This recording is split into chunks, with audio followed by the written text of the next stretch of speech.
Ngayon, mga boss, dakuin natin si Congressman Chel Jokno. Meron siyang isang nasilip pa dito. Meron siyang isang nabuko dito. Patungkol naman po doon sa kaibigan ni Chis Escudero na umamin. 'Di ba umamin ho mga kababayan ito na nagdonasyon niya kay Chis Escudero doon sa kanyang kandidatura noong 2022. Ay, tama ba 2022? O tama, 2022 dahil 2025 na tayo eh.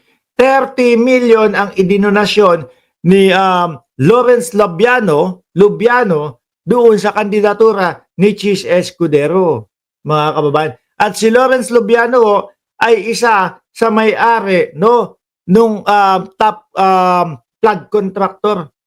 Kasama po yan doon sa 15 pinangalanan na mga contractor company o construction company ng Pangulong Bongbong Marcos, mga bossing. Eh sabi, bawal at hindi dapat at hindi pwede sa batas ng Pilipinas yung government contractor ka tapos magdodonasyon ka sa isang tumatakbo sa government position. Dahil syempre mapapaboran ho yun, mga bossing.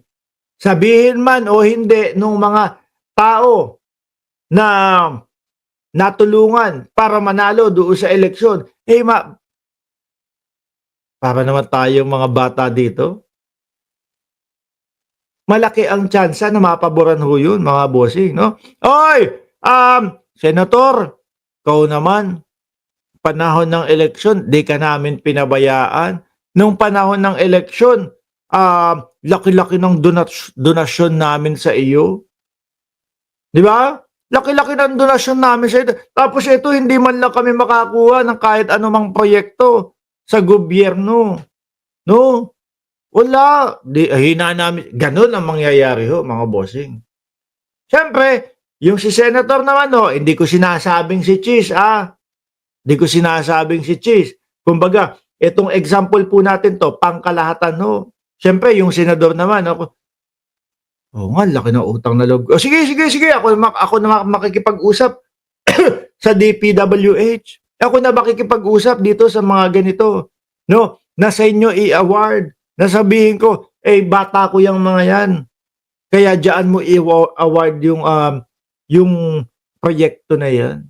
Paano na lang yung talagang mga totoong gustong magbid, gustong kumita ng sapat lang, sakto lang, tapos gustong makatulong din sa gobyerno. 'Di ba? Tapos yung mga ganito ayan, sila yung mauuna ho dahil may kapit at may utang na loob.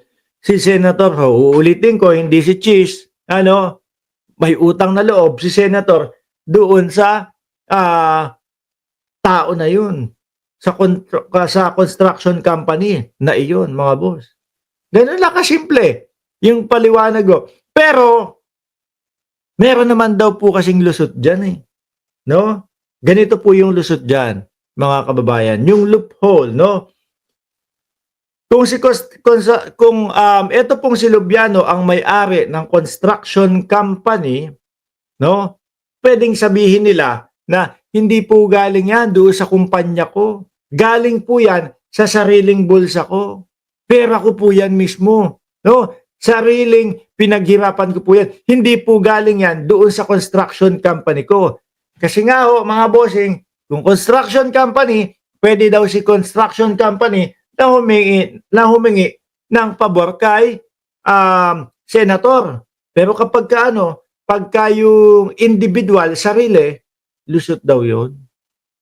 Yun na nga po ang sinabi nung kaibigan ni Chis Escudero na si Lawrence Lubiano, mga boss. Galing po yun sa sarili ko pong bulsa.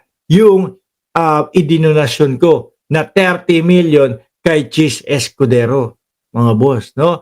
Ngayon, dun po sa hearing ng Kongreso, eto po, may simple at napaka-ikling tanong lang po si Congressman Chel Jokno. Sabi niya dito, mayroon po ba kayong asawa, kamag-anak, kapamilya na nasa gobyerno ngayon?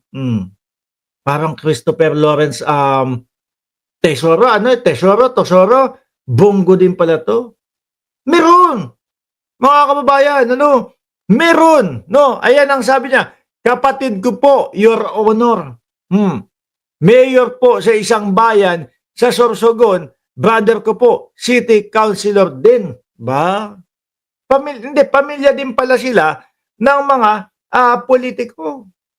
Malamang sa alamang, eh, kapag kayo nagkakapilian ho nung mga ano, nung mga proyekto, baka may konting tulong ni mayor. Baka lang naman ho, mga boss. Pero kadalasan naman pong mga sinasabi nila o kadalasan naman pong mga idinadahilan nila, mga bossing, ay, naku, walang kinalaman, hindi ako nakikialam. Yung tipong gano'n.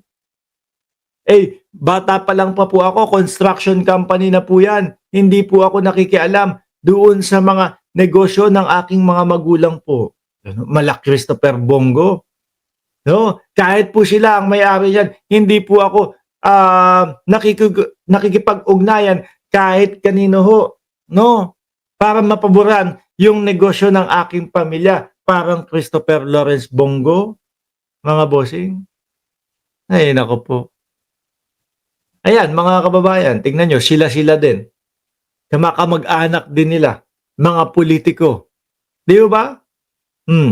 Sabi ko nga ho sa inyo eh, kung etong issue na ito, eh, hindi sineryoso ng Pangulo, hindi lulutang ho ito. Pero dahil po, seryoso si Pangulong Bongbong Marcos na malutas po ang pagbaha sa Pilipinas at seryoso si Pangulong Bongbong Marcos na hagilapin yung mga may pananagutan, lalong-lalo na doon sa mga ghost project, etc., etc.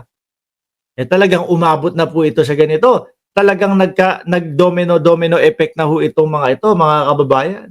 Di ba? Oh, nag-domino effect na ho. Kaya umabot din doon sa nakalkal yung donasyon niya kay Chis Escudero na sinasabi nga daw kung sakali na yung construction company niya ang nag-donate kay Chis Escudero, bawal. Pero syempre ho, mga boss, iimbestigahan pa din ho ito.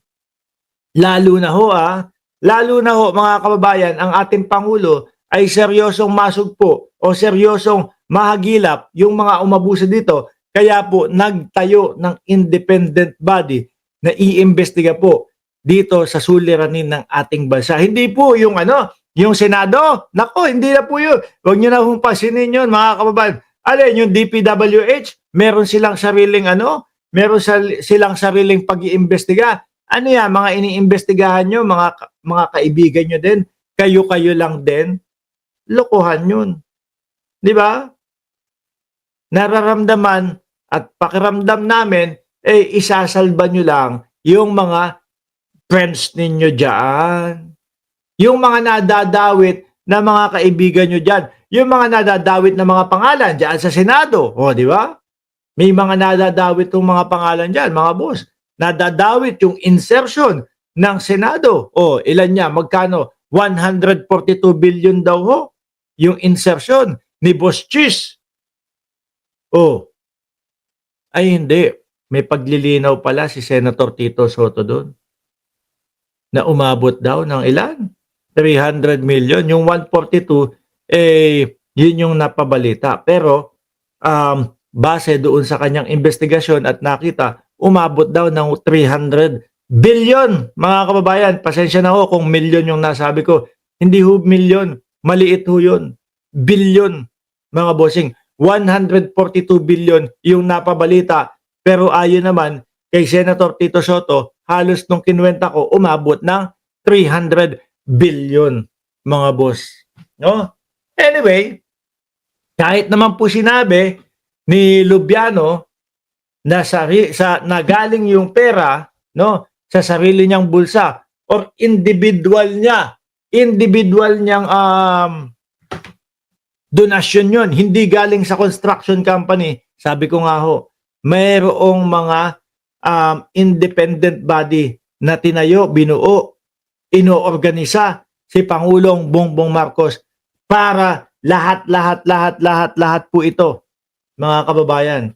Ultimo po, sa pinakaugat ay malaman kung ano ang katotohanan, no? Ano kaya, no? Hindi, ito lang, kung sakali, no, na mapatunayan nagkasala si Chis Escudero, naku, kulang na naman po ang senador natin. Tingin ko hindi naman po kasi papalitan yan, eh, kung kukuha do'n sa natalo sa 2025, hindi naman ho gano'n, eh. Magiging kulang lang po parang yung ano, yung nangyari po do'n sa 19th Congress sa Senado, nung nahugot po si Angara doon po sa bilang DepEd Secretary kasi nga po hindi kaya, no, o merong mga nakita na mga pangit na pamamalakad sa Vice Presidente doon sa DepEd. Ayun, kulang lang ng isa yung senador natin. Ayan. Eh baka maging kulang ng dalawa ho, mga kababayan, kung sakali. 'Di ba?